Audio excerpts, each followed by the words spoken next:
नमस्कारः। पत्राचारद्वारा संस्कृतम् इति पाठ्यक्रमस्य परिचयः इति द्वितीयसोपानस्य प्रथमे भागे भवतां सर्वेषां स्वागतम्। अद्य वयं सुभाषितमेकं पठामः। प्रथमम् अहं सुभाषितं पठामि, भवन्तः शृण्वन्तु। आशाया ये दासा ते दासा सर्वलोकस्य, आशा येषां दासी तेषां दासायते लोकः इति सुभाषितम् अस्ति। अधुना सुलभ अवगमनाय अस्य श्लोकस्य पदविभागं पश्यामः।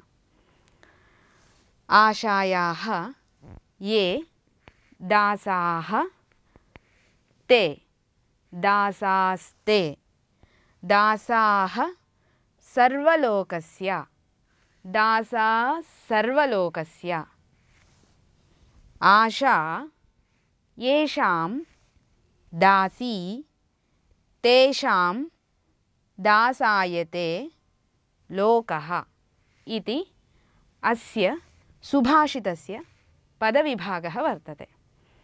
अस्मिन् कठिनपदानाम् एकवारम् उच्चारणं करोमि अहं। पश्यन्तु।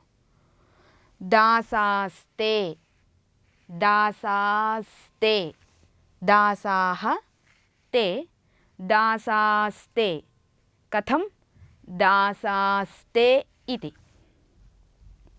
द्वितीयं दासा सर्वलोकस्य दासा सर्वलोकस्य दासाः सर्वलोकस्य दासा सर्वलोकस्य इति। अत्र सकारद्वयस्य उच्चारणं करणीयं। स इति दासा सर्वलोकस्य इति। अधुना अस्य श्लोकस्य अन्वयक्रमं पश्यामः। वस्तुतः श्लोक में वाक्य रचना की पद्धति अलग होती है। वाक्य जैसा होता है, श्लोक में वैसा पदों की व्यवस्था नहीं होती है।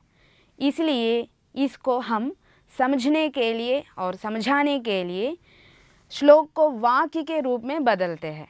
मतलब इतस्ततः जो पद है उसको एक क्रम में लिख के वाक्य जैसे लिखते हैं। इससे हम सुलभ से श्लोक को समझ सकते हैं। अधुना अस्य श्लोकस्य अन्वयक्रमं पश्यामः। पश्यन्तु कथम् अन्वयक्रमः क्रियते इति। आदौ कर्तृपदं ये इति। ये दासाः आशायाः ते सर्वलोकस्य दासाः। येषाम् आशा दासी तेषां लोकः दासायते इति अस्य श्लोकस्य अथवा सुभाषितस्य अन्वयक्रमः भवति। अधुना हिंदी भाषायां प्रतिपदार्थं पठामः। ये जो आशायाः आशा के दासाः दास हैं, ते वे दासाः दास हैं, सर्वलोकस्य संपूर्ण विश्व के, आशा आशा येषां जिनकी दासी दासी है, तेषां उनका लोकः विश्व दासायते सेवक तुल्य होता है। अधुना अस्य सुभाषितस्य संस्कृते तात्पर्यं पश्यामः। अधुना अस्य सुभाषितस्य तात्पर्यं पश्यामः। अस्मिन् सुभाषिते यदि वयम् आशायाः अधीनः भवामः उत आशा अस्माकम् अधीना भवति, तर्हि कः भेदः उभयोः इति मुख्यतया उच्यते। आशा आशा नाम का अधिका अपेक्षा। यदि अस्माकं अधिका अपेक्षा वर्तते तर्हि तस्याः अपेक्षायाः साधनाय कुत्रचित् सेवकत्वेन कार्यं करणीयमेव भवति। अर्थात् सेवकतुल्यत्वेन अस्माभिः सर्वदा अपेक्षा साधनीया भवति। यदि आशा एव अस्माकम् अधीना भवति, अर्थात् अस्माभिः अधिका अपेक्षा यदि न क्रियते तर्हि सर्वः लोकः यः वर्तते सः अस्माकम् अधीना भवति। अर्थात् वयं लोकस्य स्वामिनः भवामः, लोकः अस्माकं सेवकः भवति इति अस्य सुभाषितस्य तात्पर्यं वर्तते। द्वितीयं सुभाषितं पठामः। सुभाषितं पश्यन्तु। साधूनां दर्शनं पुण्यं तीर्थभूता हि साधवः तीर्थं फलति कालेन सद्यः साधुसमागमः।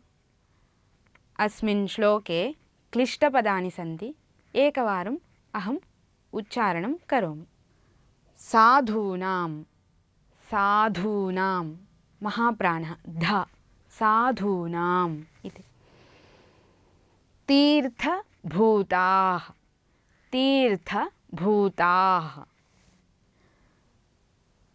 सद्यः, सद्यः, सद्य, सद्यः इति अस्य उच्चारणं करणीयम्। अधुना अस्य सुभाषितस्य पदविभागं पश्यामः। साधूनां दर्शनं पुण्यं तीर्थभूताः हि साधवः तीर्थं फलति कालेन सद्यः साधुसमागमः इति अस्य सुभाषितस्य पदविभागः। अधुना अन्वयक्रमं पश्यामः अस्य सुभाषितस्य। साधूनां दर्शनं पुण्यं साधवः तीर्थभूताः हि तीर्थं कालेन फलति साधुसमागमः सद्यः फलति इति अस्य सुभाषितस्य अन्वयक्रमः वर्तते। अधुना अस्य तात्पर्यं पश्यामः। अस्मिन् सुभाषिते साधुदर्शनस्य महत्त्वम् उक्तमस्ति। साधवः नाम सज्जनाः। येषां दर्शनं क्रियते तर्हि तीर्थफलदर्शनस्य फलं लभते। अधुना अस्य सुभाषितस्य हिन्दीभाषायां प्रतिपदार्थं पश्यामः। साधूनां सज्जनों का, दर्शनम दर्शन अर्थात देखना, पुण्यम पुण्यकारक है, तीर्थभूता ही पवित्र स्थान अथवा तीर्थस्थान तुल्य ही होते हैं। साधवः सज्जन लोग, तीर्थम तीर्थस्थान अथवा पवित्र स्थान, फलति फल देता है, कालेन कुछ समय बीतने के बाद, सद्यः तुरंत, साधु समागमः सज्जनों के साथ मिलना।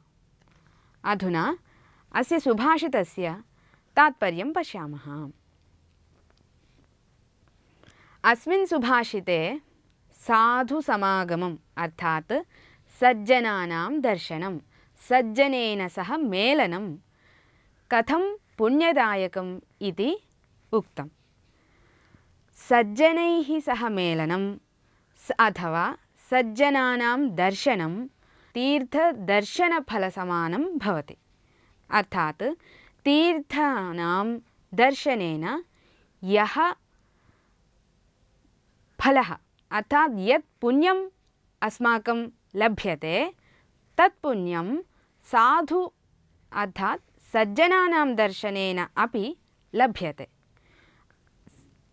अनेन तीर्थदर्शनं साधुदर्शनम् उभयमपि समानम् इति सिद्धं। परन्तु अनयोर्मध्ये ईषत् किञ्चित् भेदः वर्तते। कः सः भेदः? साधुदर्शनं यदि क्रियते तर्हि फलं तस्मिन्नेव क्षणे अर्थात तत्क्षणमेव पुण्यं भवति। परन्तु तीर्थदर्शनेन पुण्यं यद् प्राप्नुमः तत् कालान्तरेण अर्थात अनन्तरम् अन्यस्मिन् काले कदाचित् प्राप्नोति।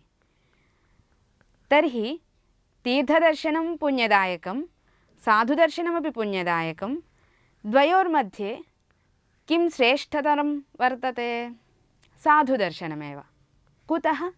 साधुदर्शनेन पुण्यं यद्भवति तत् तस्मिन्नेव क्षणे भवति। परन्तु तीर्थदर्शनेन यत् पुण्यं भवति तत् कालान्तरेण भवति इति अस्य सुभाषितस्य आशयः वर्तते।